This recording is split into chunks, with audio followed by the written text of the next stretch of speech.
حضور فرماتے ہیں کچھ لوگوں کو اللہ قیامت میں بغیر حساب کتاب جنت میں داخل کرے گا، فرشتے پوچھیں گے پل صراط سے ہوا ہے؟ وہ کہیں گے دیکھی نہیں۔ میزان عمل تلوائے؟ وہ کہیں گے دیکھا ہی نہیں۔ کیسے آ گئے؟ تو کہیں گے خدا کے فضل سے آ گئے۔ فرشتے پوچھیں گے تمہارا عمل کیا تھا؟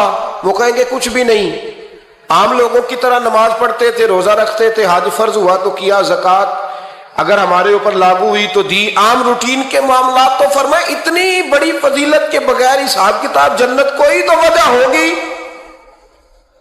تو بندے عرض کریں گے وجہ ایک ہی تھی کہ رب جو ہمارے حق میں فیصلہ کرتا تھا ہم اس پر راضی ہو جایا کرتے۔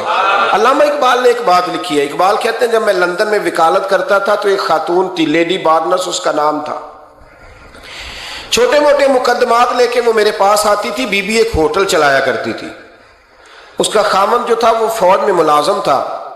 اقبال نے خود لکھا ہے، اقبال فرماتے ہیں کہ ایک دن وہ خاتون پھر کسی کیس کے سلسلے میں میرے پاس آئی، تو جب وہ آئی تو اس نے نقاب اوڑھا ہوا تھا، برقع کیا ہوا تھا۔ تو چونکہ اس نے نقاب اوڑھا تھا، مسلمانوں کی نشانی تھی۔ نقاب اوڑھنا کن کی نشانی ہے؟ اللہ آپ کو خوش رکھے۔ تو کہتے ہیں وہ نشانی چونکہ اہل اسلام کی تھی تو مجھے تجسس ہوا۔ میں نے کہا لیڈی خیریت ہے؟ میم صاحبہ یہ برقع پہنا ہوا ہے؟ تو کہتے نہیں، ہنس کے اقبال مجھے پکا یقین تھا کہ آپ ضرور پوچھیں گے۔ تو میں نے کہا اچھا تو یہ برقع؟ تو کہنے لگی الحمدللہ میں مسلمان ہو گئی۔ تو میں نے فوراً کہا کہ آپ کا شوہر تو فوج میں ملازم ہے، فوجی کے لیے بدلنا اور پھر ملکی قانون اور یہ چیزیں۔ تو کہنے لگی اس نے مجھے کیا کہنا تھا، وہ خود کلمہ پڑھ گیا۔